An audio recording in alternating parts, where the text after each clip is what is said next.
روایات میں ملتا ہے کہ امام ابو حنیفہ رحمۃ اللہ علیہ کے زمانے میں ایک رافضی شخص تھا جو صحابہ اکرام رضوان اللہ علیہ مجمعین کو گالیاں دیا کرتا تھا، اور خصوصاً حضرت ابو بکر رضی اللہ عنہ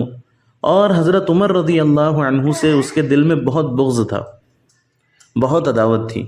یہاں تک کہ اس عداوت کو ظاہر کرنے کے لیے اس شخص نے یہ گھٹیا کام کیا کہ اس نے 2 کھچر خریدے اور ان دونوں خچروں کا نام حضرت ابو بکر رضی اللہ عنہ اور حضرت عمر رضی اللہ عنہ کے نام پر رکھ دیا، نعوذ باللہ۔ ایک دن اللہ کی شان ایسا معاملہ پیش آیا کہ ان دونوں کھچروں میں سے ایک کھچر نے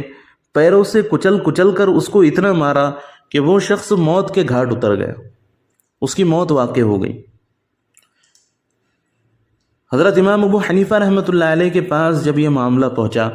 تو امام ابو حنیفہ رحمۃ اللہ علیہ نے فرمایا کہ تم جا کر دیکھو اور تحقیق کرو کہ اس شخص کو پیروں سے کچل کر مارنے والا کھچر ضرور بھی ضرور حضرت عمر رضی اللہ عنہ کے نام کا ہوگا۔ تو جب تحقیق کی گئی، پتہ کیا گیا، تو پتہ چلا کہ وہ خچر وہی تھا جس کا نام اس نے عمر رکھا تھا۔ تو اس سے یہ پتہ چلتا ہے کہ ناموں کے اثرات بھی ہماری زندگی پر پڑتے ہیں، اس لیے جب بھی ہم بچوں کا نام رکھیں تو سوچ سمجھ کر ناموں کو چنیں، صحیح نام رکھنے کی کوشش کریں جس کے معنی بھی اچھے ہو اور مفہوم بھی اچھا ہو۔ اللہ کے نبی صلی اللہ علیہ وسلم نے فرمایا کہ ناموں میں سب سے بہترین نام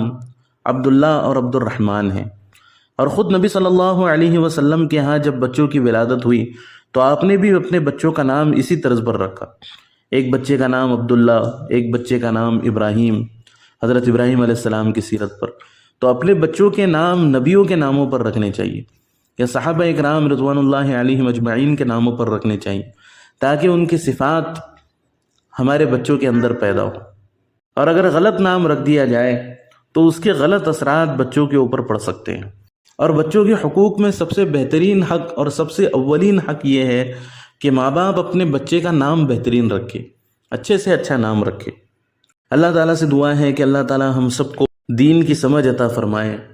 اور صحیح طریقے سے دین پر چلنے کی توفیق عطا فرمائے،